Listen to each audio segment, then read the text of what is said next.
একটু বোঝো, মানে একটু ব্রেনে নেওয়ার চেষ্টা করো। তুমি স্টুডেন্টস, মানে তুমি ছাত্র, তোমাকে এটা শিখতে হবে। You are the future of the nation, you are the future of the country. দেখো, যদি এভাবে তোমাকে প্রশ্ন করি যে আমি তাকে যেতে দেব, আমি তাকে খেলতে দেব, আমি তাকে মাছ ধরতে দেব, আমি তাকে বই পড়তে দেব, বা আমি তাকে পড়তে দেব, কাউকে কোনো কিছু করতে দেওয়া, তখন কিন্তু আমাদেরকে লেট ব্যবহার করতে হবে। লেট অর্থাৎ দেখো, হোয়াইট বোর্ডে ভালোভাবে লক্ষ্য করো, এই স্ট্রাকচারটা তোমাদেরকে ব্যবহার করতে হবে। I will let plus object plus V1, এবং পরে বাকি অংশ থাকলে সেটা বসাতে হবে, সেটা উদাহরণ দিলে বুঝতে পারবে। অর্থাৎ এই যে স্ট্রাকচারটা একটু লক্ষ্য করো, এই স্ট্রাকচার অনুযায়ী তোমাদেরকে সেন্টেন্স গঠন করতে হবে। কোন ধরনের বাংলা বাক্যগুলো? ওই যে আমি বললাম, আমি তাকে মাছ ধরতে দেব, আমি তাকে যেতে দেব, আমি তাকে পড়তে দেব, আমি তাকে খেতে দেব, আমি তাকে সাহায্য করতে দেব। আচ্ছা, দুইটা উদাহরণ দেখো। আমি তাকে খেলতে দেব, আমি তাকে খেলতে দেব, তাহলে কি হবে?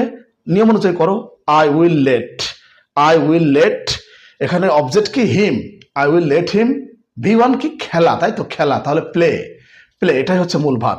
I will let him play, আমি তাকে খেলতে দেব, আমি তাকে যেতে দেব, তাহলে কি হবে?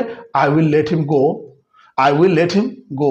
আমি তাকে পড়তে দেব, I will let him read, I will let him read.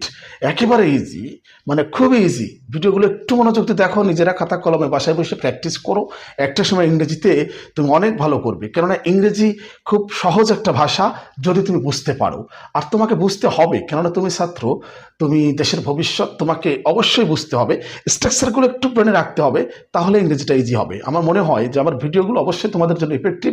যদি ভালো লেগে থাকে অবশ্যই শেয়ার করে অন্যদেরকে দেখার সুযোগ করে দেবে। আল্লাহ হাফেজ।